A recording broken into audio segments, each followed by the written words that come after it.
அடுத்ததாக இந்த கூட்டத்தின் சிறப்புரை ஆற்றுவதற்காக எங்கள் மண்ணில் வளர்ந்த புலிக்குட்டி தம்பி மாவட்ட இளைஞர் பாசறை செயலாளர் அன்பு தம்பி சுதாகர் அவர்களை அன்போடு அழைக்கின்றேன்.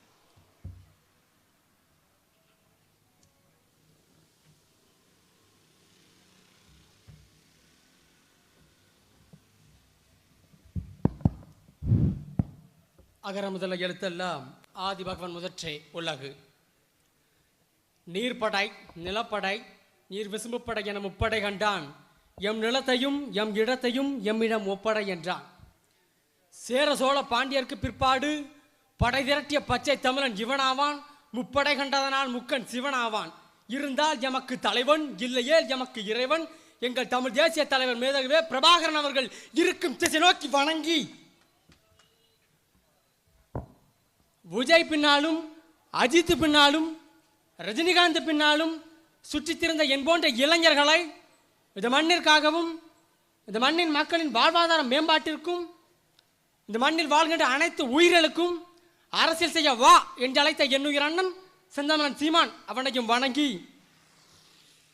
இந்த நாள் எம்முயிர் தலைவன் பிரபாகரன் அவர்களுடைய பிறந்த நாள். 2009 காலகட்டங்களில் எங்கள் தலைவர் பிரபாகரனை அவர் புகைப்படத்தையோ அவர் ஏந்தி நிற்கின்ற புலிக்கொடியோ கையில் ஏந்துவதற்கு அவர் படத்தை வைப்பதற்கு இந்த தமிழ்நாட்டில் வழக்கு போடப்பட்டது. இன்றைக்கு தெருவெங்கும் புலிக்கொடி பறக்கிறது. அனைத்து நாம் தமிழ் கட்சி பிள்ளைகள் மட்டுமல்லாது எல்லோரிடத்திலும் பிரபாகரனுடைய படம் இருக்கிறது. இதற்கு ஒரே காரணம் எங்கள் அண்ணன் செந்தமலன் சீமான் விதைத்த விதை மட்டும்தான்.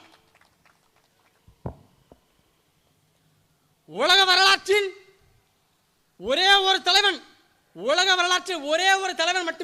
தலைவனிடத்தில் மட்டும்தான் ஒரு இயக்கம் கண்டான். விடுதலை புலிகளின் இயக்கம் கண்டான். உலகத்தில் எல்லா நாடுகளிலும் புரட்சி நடந்திருக்கிறது, போராட்டங்கள் நடந்திருக்கிறது, வெற்றி பெற்றிருக்கிறது. ரஷ்ய நாட்டில் அந்த நாட்டினுடைய விடுதலை பெற்ற நாள் நவம்பர் 7, 1917. அந்த ரஷ்ய நாட்டின் விடுதலைக்கு போராடிய லெனின் அந்த நவம்பர் 7, 1917 அன்று அந்த நாட்டின் விடுதலை போராடிய நாளில் அன்றைக்கு இல்லை. அதுபோல கிரேக்க நாட்டின் சாக்ரட்டிஸ், அதுபோல சேகுவாரா, அதுபோல பிடல் காஸ்ட்ரோ, அதுபோல ஜெர்மனி நாட்டின் விடுதலைக்கு போராடிய ஹிட்லர், இப்படி எல்லோரும் அந்த நாட்டின் விடுதலைக்கு போராடிய நாளில் வெற்றி கொண்ட நாளில் அந்த நாளில் இல்லை. 2009 சமகாலத்தில் மே 16, 17, 18, 19 அந்த 4 தினங்களும் சமகாலத்தில் உடன் வந்த தம்பிகளோடு உடன் வந்த தங்கைகளோடு சரக்கு சமமாக துவக்கங்கி தோட்டாக்களை தெரிக்க விட்டான் என் தலைவன் பிரபாகரன்.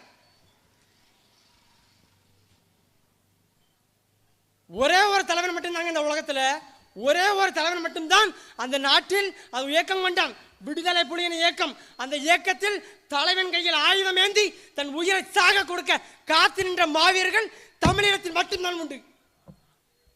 வேற எந்த தேசத்திலும் இப்படி கிடையாது.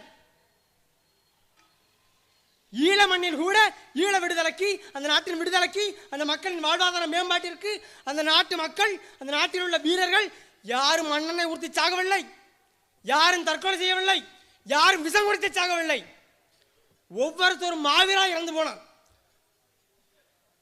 அந்த நிலத்தில் கூட இல்லாத ஒரு புரட்சி இந்த நிலத்தில் இதே தமிழ்நாட்டில் நடந்தது.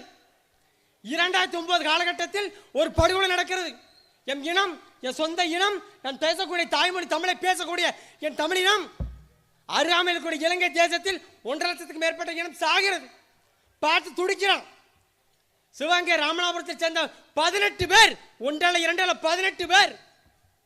என் அண்ணன் முத்துக்குமார், என்னுடைய அண்ணன் ரவிச்சந்திரன், என்னுடைய அண்ணன் அப்துல் ரகப் என தொடங்கி 18 பேர் இந்த நிலத்தில் உயிர் தியாகம் செய்தான். தீ குடிச்சு செத்து போனோம். நாம என்ன செஞ்சுக்கிட்டு இருந்தோம்? மாநாட மயிலாட பார்த்துக்கிட்டு இருந்தோம். அந்த துரோகத்தை செய்த யார்? ஒரு தேசத்தில் தாய்மொழி தமிழை பேசக்கூடிய மக்கள் செத்துக்கிட்டு இருக்கான். இங்க தொலைக்காட்சியில் மாநாட மயிலாட போட்டு மக்களிடத்தில் இன உணர்வை கொன்றது ஐயா கருணாநிதி. இன துரோகி. நல்ல மானமுள்ள திமுக காரன் இந்த கங்கணாங்குளத்தில் இருந்தாமனா நல்ல கரவேட்டி கட்டி, திமுக கரவேட்டி கட்டி, கருப்பு சப்பு கரவை கட்டி கருணாநிதியை தலைவனை ஏற்றுக்கிட்டு இருந்தனா நீ யோசி. உன் இனம் செத்து போச்சு. நீ பேசுற தாய்மொழி பேச குற்ற காரணத்துக்கு திட்டமிட்டு படுகொலை செஞ்சான். அந்த கட்சியில் எப்படி இருக்கிறார்? மானத்தோட வேட்டியை உடுத்த முடியல. ஈழ தேசத்தில் அவ்வளவு பெரிய படுகொலை, 1 லட்சம் மக்கள் செத்து போறான். அந்த நேர காலகட்டத்தில் இலங்கை அரசின் அதிபர் ஐயா ராஜபக்சே ஒரு அறிவிப்பு வெளியிடுகிறார். இதே மே 18, 17, 19 நாட்களில் ஈழ படுகொலை நடந்து முடிந்தது. தமிழர்கள் எல்லாம் செத்து போனார்கள். பிரபாகரன் இறந்து போனார். தமிழர்கள் தூக்கி பிடித்த புலிகொடி சரிந்து போனது என கொக்கரித்தார் ராஜபக்சே. எந்த ராஜபக்சே மே 18, 2009 அன்று கொக்கரித்தாரோ அதே மே 18, 2010 ஆண்டு சரியாக 10 ஆண்டு கழித்து தமிழ்நாட்டில் நாம் தமிழர் என்ற கட்சி பிறந்தது.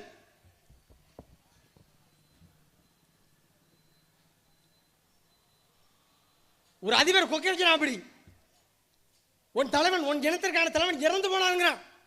உனக்காண்டி தானே போராடினாரு. நீ பேசுற மொழி செத்துற கூடாது தானே போராடினாரு. அவர் இறந்து போனார். பொலிகள் எல்லாம் இறந்து போனது. விடுதலை புலி இயக்கம் அழிந்து போனதுன்னா கொக்கரித்த ராஜபக்சே. தலைவர் பிரபாகரன் பிறந்து வளர்ந்த வீட்டை, வல்வெட்டித்துறை இருந்த அவருடைய வீட்டை நான் அருங்காட்சியமாக மாற்றப் போகிறேன், அருங்காட்சியமாக மாற்றி அதில் வருமானம் பார்க்க போகிறேன் என்று சொன்னார் ராஜபக்சே. மக்கள் எல்லாம் கூடினான், கூட்டமாக கூடினான். இதே நிலத்தை சேர்ந்த, தமிழ்நாட்டை சேர்ந்த ஒரு பத்திரிகையாளர் பகவான் சிங் என்ற பத்திரிகையாளர் ஈழ நிலத்துக்கு செல்கிறார், வல்வெட்டித்துறைக்கு செல்கிறார். தலைவர் பிறந்த வீட்டை சுற்றி நிற்கிறார். அவரை பார்க்கிற பொழுது லட்சக்கணக்கான மக்கள் வீட்டை பார்வையிடுகிறார்கள். அந்த கூட்டத்தோட கூட்டமாக 10 கர்ப்பிணி பெண்கள், 10 கர்ப்பிணி பெண்கள். அந்த பகவான் சிங் கேட்கிறார், இது பயங்கரவாதி வீடாச்சே, இது தீவிரவாதி வீடாச்சே, இலங்கை அதிபர் ராஜபக்சே அறிவித்த ஒரு குற்றவாளியின் வீடாச்சே, இந்த வீட்டை பார்க்க 10 மாத நிறைமாத கர்ப்பிணி நீங்கள் எதற்காக 10 பேர் ஒன்றாக சேர்ந்து வந்திருக்கிறீர்கள் என கேட்ட பொழுது அந்த 10 கர்ப்பிணி பெண்கள் சொன்னார்களாம், இந்த வீட்டில் தான் ஒரு மாவீரன் பிறந்தானும், இந்த வீட்டில் தான் ஒரு ஒழுக்கசீலன் பிறந்தானும், இந்த வீட்டில் தான் ஒரு உத்தமசீலன் பிறந்தான், அவனை போல ஒரு பிள்ளை எங்கள் கருவில் வளர வேண்டும் என அந்த இடத்தை சொல்லுங்கள் பெண்கள். அப்படி ஒரு மாவீரன் என் தலைவன் பிரபாகரன். அந்த 10 பெண்கள் அந்த இடத்தில் வேண்டி நின்றது பெரிய ஆச்சரியம் இல்லை. நின்ற 10 பெண்களும் சிங்கள பெண்கள். அதுதான் மிகப்பெரிய ஆச்சரியம். உலகில் ஒவ்வொரு நாடு போராடி வெற்றி பெற்றிருக்கு. ஒவ்வொரு நாடு தன் இனத்தின் விடுதலைக்கு, மக்களின் வாழ்வாதார மேம்பாட்டிற்கு உயிர் தியாகம் செஞ்சிருக்கு, கைகால இழந்திருக்கு. ஆனா இந்த நிலத்தில் மட்டும் மானம் இல்லை, சூடு இல்லை, சுரணை இல்லை, ஒரு இளவும் இல்லை. என் மக்களுக்கு ஒரே பற்று தான், சாதி பற்று, மத பற்று. இவனுக்கு எதுவும் செத்துறக்கூடாது, தன் சாதி செத்துறக்கூடாது. இவனுக்கு எது செத்தாலும் மதம் செத்துறக்கூடாது. இந்த இளவனாலதான் உன் கண்ணு முன்ன உன் இனமும் மொழியை செத்தது. உன்னால ஒன்றும் புடுங்க முடியல.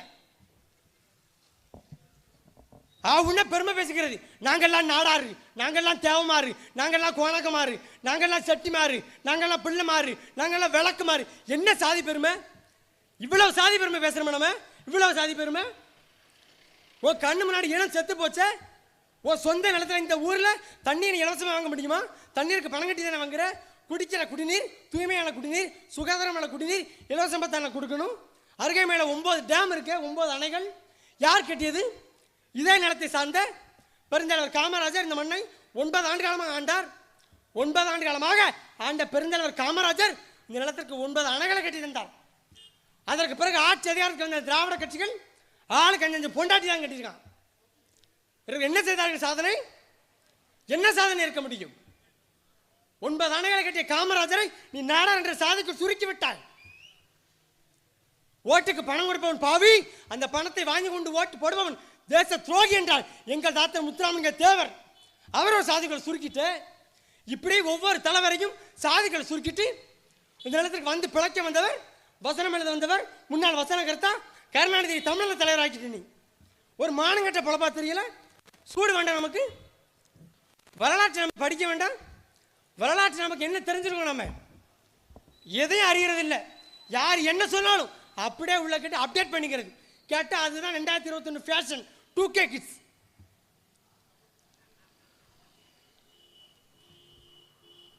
யூதர்கள் கூட ஜெர்மனி நாட்டில் ஹிட்லர் அடித்து விரட்டிட்டான். பெரும்பான்மையான யூதர்கள் நாட்டை விட்டு வெளியேறிட்டான்.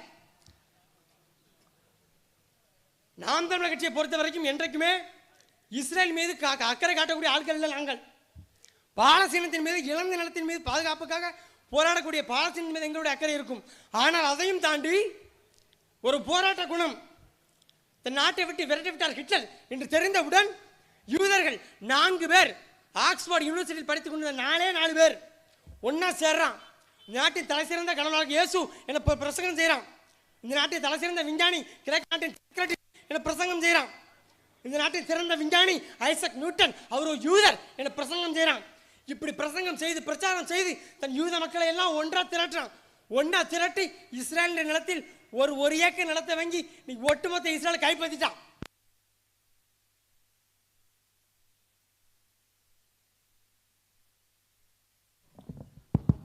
அந்த உணர்வு நமக்கு இல்லை.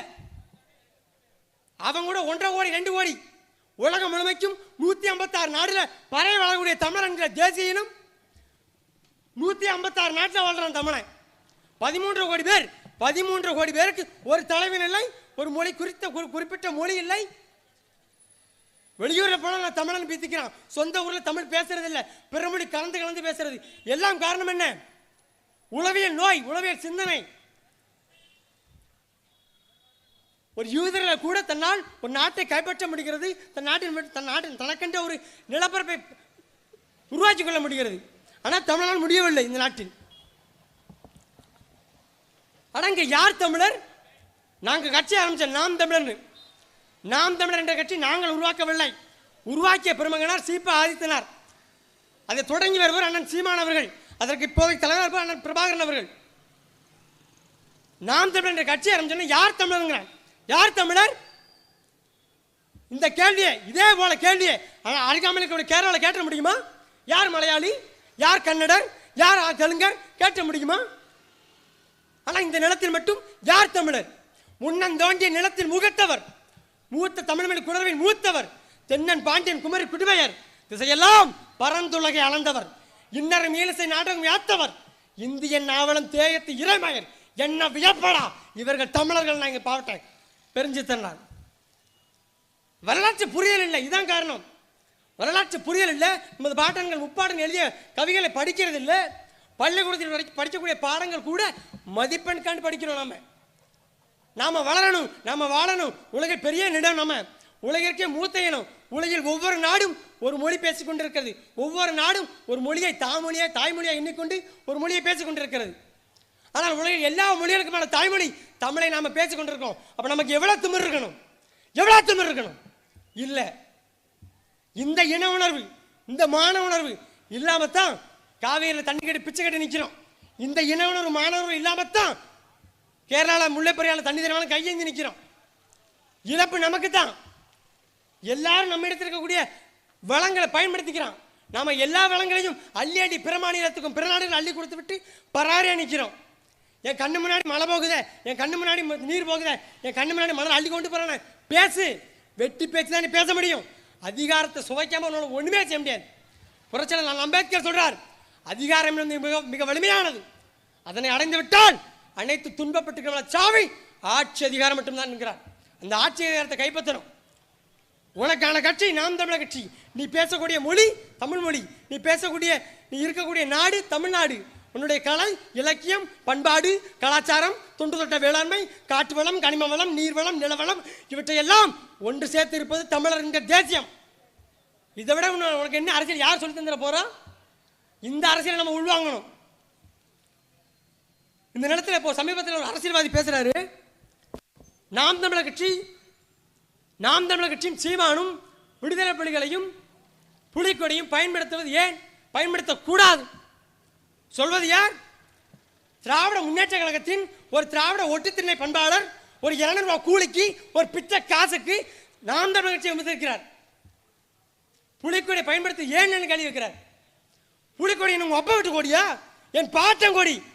ராஜராஜ சோழனும் ராஜேந்திர சோழனும் எமது பாட்டன்கள் அத்தனை பேரும் தூக்கி பிடித்த புலிக்கொடி. இதே புலிக்கொடியைத்தான் எமது பிரபாகரன் தூக்கினான். தமிழர் என்ற தேசிய இனம் முழு விடுதலை பெற வேண்டுமானால், இன விடுதலை பெற வேண்டுமானால் புலியை போல பாய்ச்சலோடு இருக்க வேண்டும் என்பதற்காக புலிக்கொடியை தூங்கினார். புலிக்கொடி சாதாரண கொடி இல்லை, உன்னை மாதிரி கருப்பு சோப்பு கொடி வச்சுக்கிட்டு கோமண துணியில கை கட்சி கொடி வைக்கலாம். நாங்க புலிக்கொடியின் சிறிய கோடுகள் 27 கோடிகள். நாளை என் இனத்தின் மாவீரர் நாள், மாவீரர் நாளை குறிக்கக்கூடிய 27 கோடிகள் சிறிய கோடுகள். அதில் இருக்கக்கூடிய பெரிய கோடுகள் 26 கோடுகள். அந்த மாவீரர்கள் 27 தினத்தை குறிக்கும். அந்த மாவீரர்களுடைய விதையாய் தந்த எம் தலைவர் பிரபாகரன் பிறந்த தினமான இந்த 26 குறிப்பதற்குத்தான் 26 கோடுகள். இப்படி ஒரு கொடி, இரத்த சோகை நிறந்த மாதிரி சிறப்புகள் கொடி உலகில் எந்த நாட்டிலாவது எந்த தேசிய இனத்திற்காவது அமைந்திருக்கிறதா? ஒரு இடத்திலும் கிடையாது. நாம் தமிழர் கட்சியின் தமிழர் தேசிய இனமும் இப்படி ஒரு கட்சியை, இப்படி ஒரு கொடியை தூக்கி பிடிக்க வேண்டும். இந்த நாட்டு அரசியல் விற்பனைக்கு வந்துருச்சு, அரசியல் விற்பனைக்கு வந்துருச்சு. 500க்கும் 1000க்கும் வாக்குக்கு பணத்தை வாங்கி கொண்டு வாக்கு போடுறோம். நாம ஒரு பன்னிக்குட்டி இன்றைக்கு வாங்க போனா கூட ஒரு பன்னிக்குட்டியின் விலை 20,000 ரூபாய், ஒரு பசுமாட்டின் விலை 50,000 ரூபாய், ஒரு நாய்க்குட்டியின் விலை 40,000 ரூபாய். ஒரு பன்னி, ஒரு நாய், ஒரு பசுமாடை விட நீ கேவலம் 500 ரூபாய் காசுக்கு விலை போற. நீ என்னைக்கே திருந்த போறோம், என்னைக்கே திருந்த போறோம்? இப்படி வருடா வரோம். அதிமுக வருவானா 500 தருவானா, திமுக வருவானா 500 தருவானா. புடுங்கிறதுக்கா நீ உழைக்கிற? வெம்பாடு பட்டு உழைக்கிற, விவசாயம் செய்யற, நாத்து நட போற, பணமரம் ஏறுற, கல்லி இறக்குற, பல தொழில் செய்யற, உனக்கு உழைப்பு இருக்குது, திறமை இருக்குது.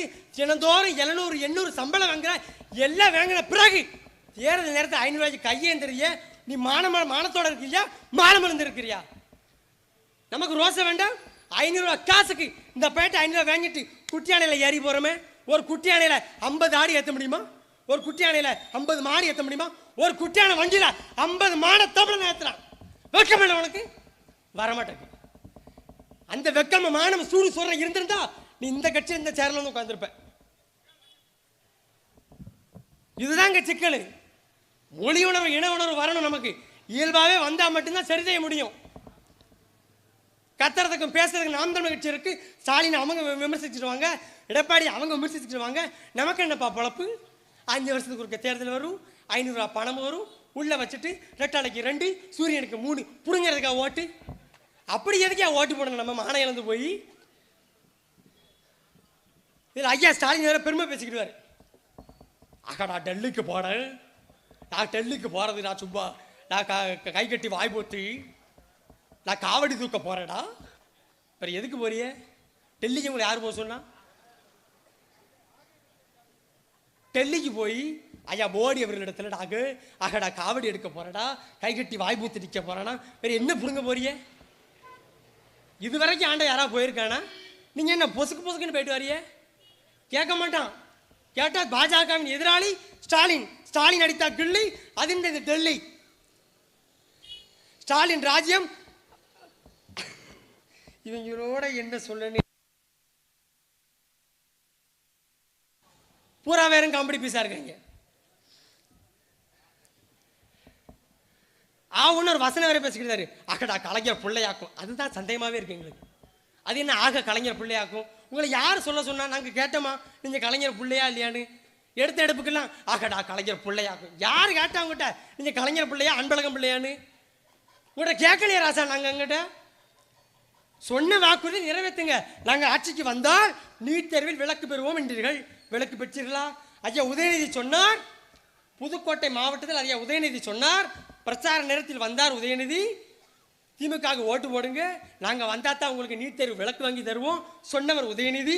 அவர் இன்னொன்னு சொன்னாரு, எவனிடத்தில் வெக்கம் மானம் சூடு சுரணை இதுவெல்லாம் இருக்கிறதோ அவனால் மட்டும்தான் நீட் தேர்விலிருந்து விலக்கு பெற முடியும் என்று சொன்னவர் உதயநிதி. நாம அன்னைக்கே சுதாரித்திருக்கணும். இந்த திராவிட முன்னேற்ற கழகம் குடும்பத்திற்கு வெக்கம் மானம் சூடு சுரணை இதுவெல்லாம் கிடையாதுன்னு நாம அன்னைக்கே சுதாரிக்கல, வாக்களிச்சிட்டோம். இப்ப நாசமா போய் நிக்கிறோம். இதான உண்மை. என் அன்பு உறவுகள் ஒன்றே ஒன்று கவனத்தில் எடுத்துக்கொண்டு கொள்ள வேண்டும். இன்றைய நாள் பிரபாகரனுடைய பிறந்த நாள். நான் இந்த மாதிரி திமுக அதிமுக பதவிகளை பற்றி பேசக்கூடாதுன்னு நினைச்சிட்டு தான் வந்தேன். எந்த அரசியலை வைத்து எம் இனத்தினுடைய வரலாறு திட்டமிட்டு அளிக்கப்படுகிறதோ, எந்த அரசியலை வைத்து எம் இனத்தின் விடுதலைக்காக போராட விடுதலை புலி இயக்கம் ஒடுக்கப்பட்டதோ அந்த அரசியல் தோல்விக்கு என்ன வருது? இந்த தலைவர் பிறந்த நாளில் வேண்டாம், இதுக்கு இன்னொரு மேடை வாய்ப்பு கிடைக்கும். வச்சு செய்வனை. ஆண்ட தமிழனம் அடங்கி முடியுமா? தமிழின வரலாறு இத்தோடு முடியுமா? ஆண்ட தமிழினம் அடங்கி முடியுமா? தமிழின வரலாறு இத்தோடு முடியுமா? பாய்ந்த புலிகள் தான் காலில் பணியுமா? புலிக்கொடி பிடிப்போம், எழுந்து அடிப்போம், மீண்டும் சிரிப்போம், வா. புலிக்கொடி பிடிப்போம், மீண்டும் அடிப்போம், எழுந்து வா தமிழா வா. ஒரு தலைவன் வரவுக்காக காத்திருந்தோம். எங்கள் தலைவன் பிறந்தான், எங்கள் பகைவன் ஓடி பறந்தான். ஒரு தலைவன் வரவுக்காக காத்திருந்தோம். எங்கள் பகைவன் பிறந்தான், எங்கள் பகைவன் இறந்தான், எங்கள் தலைவன் பிறந்தான். இந்த மண்ணில் வேரூன்றி நின்ற பனையவன், இந்த மண்ணை காக்க வந்த மரத்தமிழனவன். இந்த மண்ணில் வேரூன்றி நின்ற பனையவன், இந்த மண்ணை காக்க வந்த மரத்தமிழனவன். அன்னை மண்பறிக்கும் அயலார் தம்மை எதிர்க்க வந்த அனலாய் பொழிந்த ஏவுகணை அவனே எங்கள் தலைவன் பிரபாகரன். நன்றி, வணக்கம். நாம் தமிழர்.